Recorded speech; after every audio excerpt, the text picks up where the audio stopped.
తప్పలేదు second part కాకపోతే story ఎక్కడ ఉంటుంది కాబట్టి చనిపోతారు ఆ కథకి ఎంత కావాలో హీరోయిన్ అంతా పెట్టింది మనం ఇంత కావాలంటే కథ స్టోరీకి ఎలా కావాలో అలానే యూజ్ చేసిండు గారు బాగుంది అంటే దేని ఎట్లా బాగుంది అంటే ఈ కథలు అలా ఉంటాయి కాబట్టి ఎందుకు చనిపోతాడు అంటే ఒక ఊరి కోసం తండ్రి కూడా ఒక ఊరి కోసం త్యాగం చేస్తారు కొడుకు కూడా ఊరి కోసం త్యాగం చేస్తారు అంటే అక్కడ ఉన్న వాళ్ళు జనం బాగుండాలని వాళ్ళు త్యాగం చేస్తారు అంతేగాని వాళ్ళు కావాలని చనిపోవాలనే కథలు అట్లా లేదు అక్కడ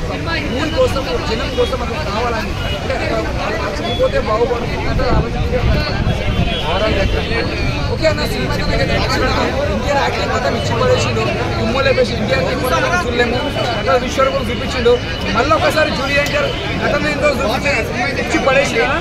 జూనియర్ చెప్తున్నా ఫ్యాన్స్ మాత్రం పెద్ద పండుగ సినిమా నాకైతే నచ్చింది నచ్చకపోతే కథ మాత్రం నచ్చింది అన్న సినిమా తగ్గట్టు మంచిగా ఉంది అన్ని స్టోరీలు ఒక దగ్గర రావు కదా ప్రతి ఒక్క స్టోరీ డిఫరెంట్ బాగుంది